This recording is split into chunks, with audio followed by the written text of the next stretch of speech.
You can also listen to us on SoundCloud at soundcloud.com/theclockcleaners. Hey guys, Keith here. So, NXT Takeover Brooklyn 3 just got finished up a little while ago. What a great event. NXT always seems to deliver during their takeover shows, and they did just that. From start to finish, every match was good. I don't think there was any low points in the show. I don't think there was a spot where I was like, you know what, they really could have done something different. But we got started with the show with a performance by Code Orange. They seem to be having some sort of microphone issues. The voices seemed really muffled, but outside of that, they sounded really good. NXT always seems to have some sort of audio issue. Maybe that's just me, but I feel like during all the NXT weekly shows, the commentators always sound so much lower than the background noise or the entrance theme that plays in the beginning of the show. I don't know. Just weird. So, the first match of the night was Johnny Gargano versus Andrade Cien Almas with Selena Vega in his corner. This match was probably the match of the night. There wasn't any doubt in my mind that this wasn't going to be a good match, but I think they went above expectations between the good mat wrestling, the good spots, the reversals. There was very little to complain about, which actually it was probably nothing to complain about. What am I saying? There was a moment in the match where I actually thought that it was going to end, but surprisingly it didn't, and it kept going. That was when Johnny had Andrade locked in his finishing submission, but Andrade was able to reverse it and get out. Surprisingly, Andrade won this match. He ended up using a distraction by Selena when she had a DIY shirt on her, threw it up into Johnny's face, causing a distraction, and then Almas hit the hammerlock DDT for the win. Very surprised with this outcome, but it's really good to see because it seems like WWE has a lot of faith in Andrade, but he always seems to be the whipping boy. Not really the whipping boy, but it seems like every time someone debuts in NXT, they end up beating Andrade at the pay-per-view, which was good to see here. And Johnny didn't necessarily need the win. He's super over with the crowd. So up next, we had the tag team title match, pitting Sanity versus the Authors of Pain. We got to have Corey Graves on commentary for this match. This was better than I had expected.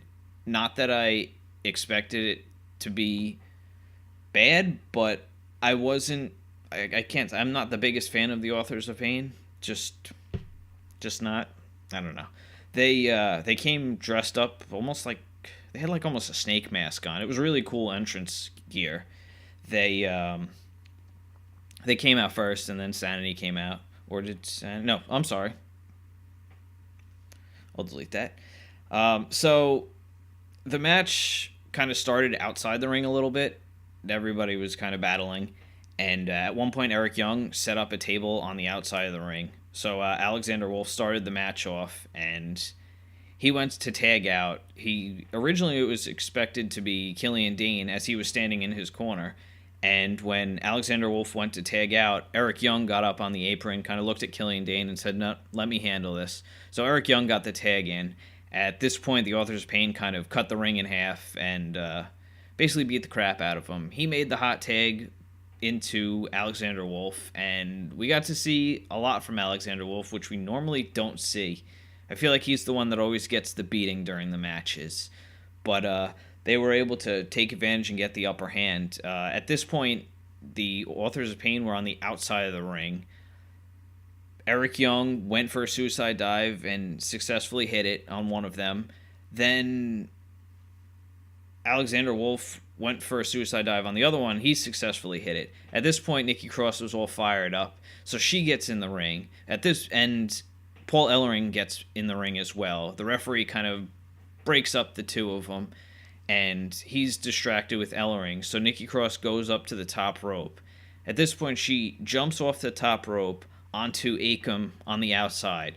He's able to catch her, but you see Killian Dane come running down next to the ring, and he does his flying crossbody through into Nikki Cross and Akam through that table that Eric Young had set up earlier on. It was a great spot. So Alexander Wolf throws Razor back into the ring and tags in Eric Young. Alexander Wolf has him set up for a belly-to-back suplex, so he goes for that, and Eric Young gets up onto the top rope and hits a neckbreaker belly-to-back combination, and they get the 3 count and win the tag team titles. A little surprising. Did not expect Sanity to come away with the victory, but maybe the Authors of Pain are moving up? Don't know. So, after the match finished up, Bobby Fish and Kyle O'Reilly end up into the ring. They take out both teams and stand tall. So I guess we're getting to see the Red Dragon team in NXT. There was talk about a Ring of Honor faction coming to NXT, so maybe we'll get that. Up next, we had Hideo Itami versus Aleister Black. This was a little surprise that JR came out to do commentary. I know he's done maybe 1 or 2 takeover events, but I don't think this was announced. This was a hard-hitting match.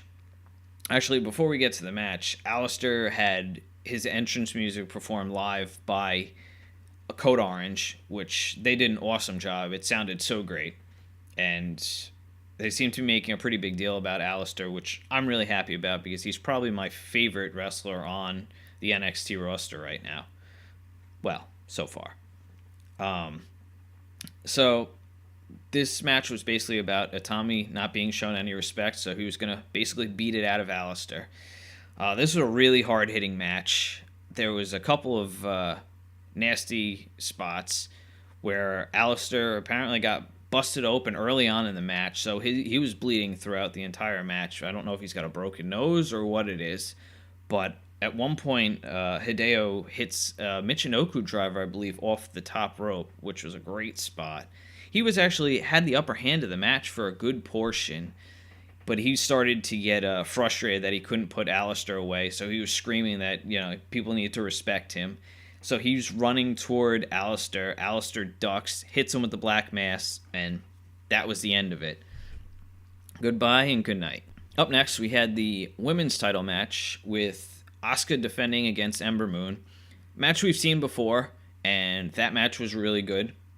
So this match, Asuka kind of focused on Ember's shoulder.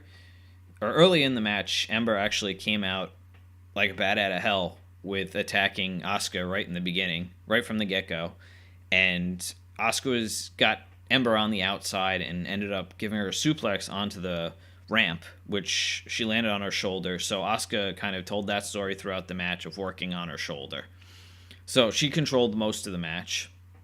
Ember ended up getting the upper hand at one point and successfully hit the Eclipse onto Asuka, but only got a 2 count. Very surprised. So at this point, Ember went up to the top rope and decided, all right, I'm going to give it another go.